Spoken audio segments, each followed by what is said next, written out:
Hey folks, I'm Meteorologist Matt Barrentine. Getting everything cranking here in the News Now Center. Going to go really in depth here with Tropical Storm Sally. So hopefully you're ready for a long explanation of the things we're looking at here, and I'll try to break it down because I get a lot of questions. Obviously, everybody wants to know exactly how it's going to be in their neighborhood, and obviously there's a lot that depends on that.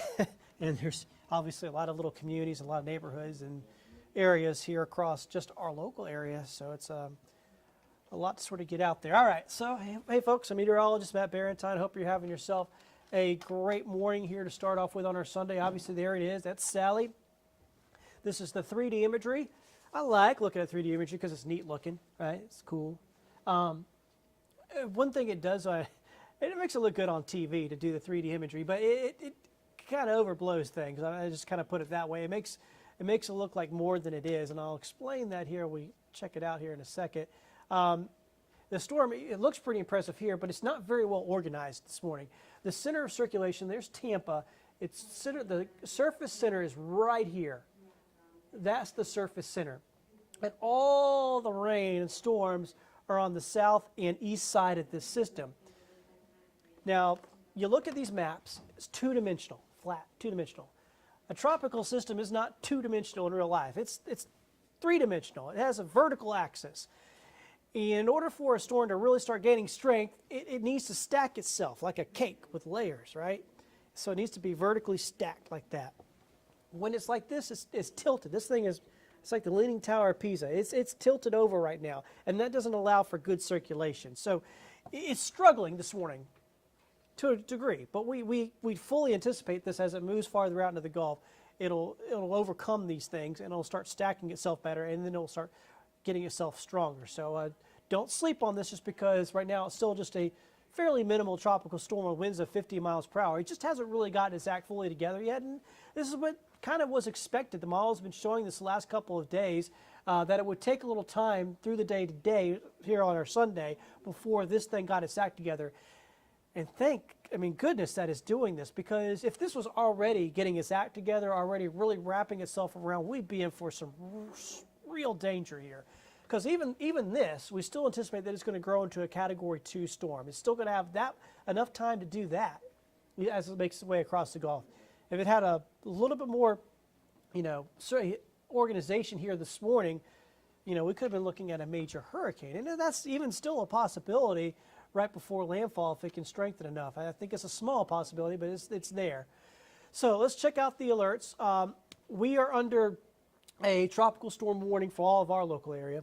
You can see there's a hurricane warning that's set red for Biloxi on over into Louisiana. We're still under a hurricane watch in Mobile and Baldwin counties. There's always a chance that this could take a little bit more of a jog to the east. But right now, the main part of the track is more over to the west of us. Here's your storm surge alerts. We are going to see high water as the storm comes in, 2 to 4 feet. That's enough to cause issues down Dauphin Island, Fort Morgan Peninsula, the Causeway, so our more vulnerable areas. And the bigger issue here, not just that the fact that we'll get 2 to 4 feet of storm surge, the fact that this is going to last a while. It's not just going to come up then drop back down. It's going to come up and stay up for a day to 2 days here with this high water. So that's going to be a big part of the issue as well. Here's the tropical track. So the latest on this one. And there it is going off to the center part of the track is right there on the mouth of the Mississippi. Say, well, that's good. It is likely to stay west of us, at least the center of it. Yeah, that's good, but the problem with this storm is the way it's coming in. See how it's really at an angle. And look at how our coastline, it's almost the same angle as our coastline. So what's going to happen, starting Monday morning, these rain bands are going to begin wrapping around the system, and the right side of a tropical system is always the strongest side. It's always the side where the most rain is at, and we're going to be on that side of it for a long time. Hurricane Center does have it making landfall as a Category 2. See how quickly it goes from tropical storm, minimal hurricane, Category 2 hurricane right at landfall there with winds of 100 miles per hour. So it will be rapidly intensifying. It just runs out of real estate, hopefully, right? But once again, regardless of exactly how strong it is, we're going to get a lot of rain out of this. And it's slowing down. See how wide apart then they get nearer and nearer. It means it's slowing on down. as it moves on in. So a slow-moving system dumping a lot of rain. That is what we're looking at here. And not only when it makes landfall, but look at this. After it makes landfall, it wraps back around to the northeast. So all the moisture is going to be drawn into that. So we'll still have a good bit of rain even after this thing makes landfall. All right. So here's the system on the European model. And shows it moving on in. Here's Monday around lunchtime, and all these rain bands are wrapping around. Tuesday at lunchtime, rain bands wrapping around. And this, especially if it takes this track that most of the models are showing more towards Louisiana and the mouth of the Mississippi, there'll be a big difference. I know everybody asks, I've got Facebook up, oh, what's it going to be exactly in my neighborhood? Well, so much depends on that exact track, because if it stays like where most of the models have it going right now, south of I-10, and especially going down to our coastal areas, we'll get a ton of rain, more than a foot possibly in some spots. Then you get up to I-10, it'd be about 7 inches maybe of rain, maybe 8 inches. And then as you go farther inland, the numbers would really come down if it's that far to the west. In other words, Highway 84, Jackson, Thomasville, Monroeville, you can only see 3 or 4 inches of rain at that. But then again, if it doesn't come in the mouth of the Mississippi, let's say it jogs up in there 15, 20 miles and makes landfall, say, in Bay St. Louis, then those big rainfall amounts will drag in farther inland for us. In other words, that 12 inches of rain in Dauphin Island will now become 12 inches of rain in Mobile, or 12 inches of rain in Bay Minette, okay? So a lot depends on the exact track. Even by a few miles, it'll make a huge difference, because the way these rain bands will be wrapping around the angle that it's coming in at. So it makes it very difficult to give a neighborhood by neighborhood type of forecast with this. Here's Wednesday at noon. It's inland at this point, but look at all the rain still coming on in. Thursday, it's north of us, northern Mississippi or northern Alabama, and look at all the moisture being dragged into that. All right, so that's the European model. And the good news with the rainfall accumulation models, they're coming more down to earth here today than they were yesterday. I mean, yesterday this one had 20 inches plus on it. Now it's more like 10 inches down at the coastal areas. But you can see, like I said, look at the differences between what coastal areas and what inland areas could see. But once again, you drag that forecast track 10, 15 miles to the north, and you could push in this whole bit of rain, okay? These rain bands will start moving farther inland. So a lot rides on that exact path. Like I said, even a few miles will make a difference in how much rain you could get where you are at. So you can see this is the European model. So I'm going to show you the American model, the GFS model. Very similar setup. Wednesday lunchtime, look at all those rain bands wrapping around, especially through coastal areas. Tuesday, still wrapping around through coastal areas. Wednesday, it's inland, but look at all the moisture, rain still falling. Thursday, starting to get out of here by Thursday. So let me show you the rainfall one with the American model, the GFS, and it shows very similar. A couple inches difference as far as total amounts, but it's similar type of setup where you see a lot heavier rain down along the coastline, then things start to gradually be less as we go inland. And once again, it's because the GFS has it coming in around the mouth of the Mississippi, 10 to 12 miles north, and you can drag those higher rainfall totals in 10, 12 miles farther to the north. So a lot rides on that exact track. Here's, because we have time on Facebook, let's just show you another model. This is a North American model. The thing about models is meteorologists, we call them guidance. You'll see little differences, or sometimes major differences in each one.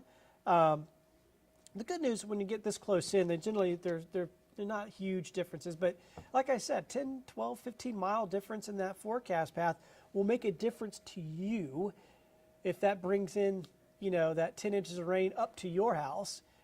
That makes a difference to you. So here's what it looks like on this model. You can see 8 a.m. once again. Heavy rain bands wrapping around, particularly in coastal areas. This is a bit more of a high-resolution model. You see at noontime, heavy rain along. See, look at the difference here. Heavy rain. This would be some really stout rain bands along the coast. And then you go to Jackson and Evergreen, and they're getting sprinkles every once in a while. So huge difference whether you're at the coast or whether you're inland here. Most likely with this system. Here's Monday at 6 p.m. Heavy rain. Look at that, Fort Morgan Peninsula, Dauphin Island, likely getting lashed. Heavy rain and winds.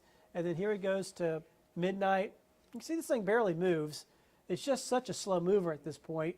And that'll give it hours, especially in our coastal areas, just to last with those rain bands. You can say, well, look, the yellow stuff is offshore. That's good. Yeah, that is good for now. But once again, jog that 10 miles to the north, and then you get this, in our coastal areas. It's just little differences like that make a big difference in what we end up seeing. And then look at here at Tuesday morning. See, this model, instead of the mouth of the Mississippi, this one, that's the Chandeleur Islands. So this model is aiming it more towards coastal Mississippi. And then look what happens Tuesday morning. Some really heavy rain bands in Mobile and Baldwin counties, if that's the case. You can see this one has it. That's Biloxi right there. So Gulfport, Biloxi area is where this one's trying to land it. And it brings very heavy rain through the day on Tuesday. So, that's a possibility. It's not out of the question for sure. I wouldn't be a huge jog for a storm to make that when we're talking that far out. All right, so buoy reports. This is the one off of Orange Beach, about 15 miles out, I believe. It's got winds gusting up to about 30 right now, waves a little bit over 5 feet. This is why we want to keep any of our visitors out of the water. Today, actually not going to be a bad day, and people might be tempted. They're out there on vacation. Hey, look, I'm at the beach. Let's keep them out of the water because that water is rough, and it's just getting rougher as we go along. We're going to have high rip current risk today, tomorrow, Tuesday, as you would imagine. We need to keep people out of the water. Here's your headlines, the main things with Sally. Obviously, we're under a tropical storm warning. The biggest threat really is going to be the slow movement and the absolute tons of rainfall that we're likely to see out of this. The wind impacts are going to be felt along the beaches. Certainly Dauphin Island could have some wind impacts. Fort Morgan Peninsula, Gulf Shores, you could see some wind impacts as well. I don't think the wind impacts will be significant with this system because the core of the system will go to the west of us, and I think the strongest winds will be right around that core. So we're talking tropical storm force winds at the highest, most likely, down along our beaches, say in Dauphin Island would be the area where I would think we get the strongest winds out of this. So wind impacts aren't not terribly significant with this. Could have some. Obviously, it's when you get up tropical storm force strength and you get that rain. Think about what that rain does. That rain really weakens the roots of the and the soil. It adds water to the soil, weakens that around the roots, and then it doesn't take a very strong wind to blow a tree over and knock it down on power lines or knock it down on the house. So that will be a threat, but it won't be a threat from hitting massive winds. Rip currents, like I just mentioned there, we want to keep folks out of the water. Coastal flooding, that's going to be an issue. Like I said, it's going to come up and stay up. So we'll get that storm surge that'll come in. It won't be a real high storm surge, 2 to 4 feet, but the problem is it'll come in and it'll stay up for a while because of the angle that the storm is coming in at. All right, real quickly, so Sally's going this way. We got this one little area. They're still keeping an eye on, but it's moving to Mexico. It's only 20%. We got Paulette. It's actually a hurricane. It's headed towards Bermuda, then it's going to take a right-hand turn. Renee's just about done, about falling apart. We've got this one, too, that may develop, likely to develop, but it's going to be going out to sea. Then we got Tropical Depression number 20, which will likely become Teddy. This one will head over towards the Caribbean. Out of all this stuff out here, this is the one to watch in the coming days once we get rid of Sally. All right, so let's check out the satellite. See, today is quiet. We don't have much going on here this morning. We should be good through much of the day, so get out there. You got anything out there that can blow around your yard, just go ahead and take care of it so you don't end up having something get blown into your house. So anything that's loose out there, you can go ahead and get that up. Here's what it looks like 3 in the afternoon. So like I said, today actually turns out to be pretty good because the rain bands just don't get in here till late. Looks like about 5 or 6 o'clock till we start seeing a few of those move in. And even then, they won't be that bad here today or tonight. It'll be tomorrow morning we really see things really begin to pick up. So today, we'll just call it spotty showers. Here's your planner for the next several days. So today, not bad, but you can see Monday, Tuesday, Wednesday, obviously an absolute washout with the system as Sally comes on in. So there it is with the rain, once again on the radar. If you're kind of coming in late here, the center of circulation is here. But all the storminess is on the east and south side. That shows us at this point, a disorganized system. There's some light wind shear that's sort of impacting it. It's really light wind shear, but the problem is the wind shear hit it when it was still trying to develop. So it's mainly, well, it's not a problem. We like doing this. It's just having a struggle here. But this was kind of anticipated. It's going to ramp up eventually. Once this thing gets its act together, and I'll show you this here on the big picture. Once it starts wrapping this storms around it, and it starts becoming more symmetrical there, this thing will start to rapidly intensify. Forecast is for a Category 2 100-mile-per-hour storm at landfall with Sally. Right now, it's just got winds of 50 miles per hour, so it's got a ways to get there, and it's going to take some time. We're under a tropical storm warning across our local area. The hurricane warning is just off to our west. Storm surge, like I was just mentioning, 2 to 4 feet is possible here in our area. That will impact some of our area, most vulnerable spots. And then here's the actual forecast path. Just going through this again if you came in late. The angle that it's coming in at is what's really problematic for us because it's going to keep the storm just offshore. We're on the right-hand side getting lashed by rain bands, particularly along the coastline, for a while, for a long time, because this thing's going to be slowing down as it gets into the northern Gulf. I mean, today it's, it's Sunday morning. It's probably not going to make landfall until about Tuesday morning. So even though it's not very far away, it's still going to take 2 full days out there over the Gulf just about.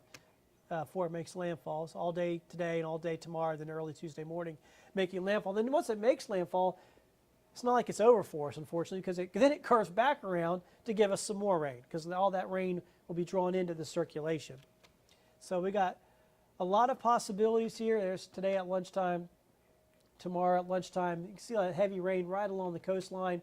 Continues through the day on Monday, through the day on Tuesday. The European now has a little bit south of the mouth, that's the mouth of the Mississippi. That sort of sticks out right there. And that's why on the European model, the rain numbers are a little bit down. They're still really high, but a little bit down. And like I was just mentioning, it doesn't take much.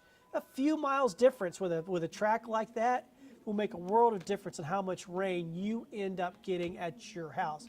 Because I'll just show this again, because the European has it making landfall just south there of the Mississippi. Still getting 10 inches of rain at Dauphin Island.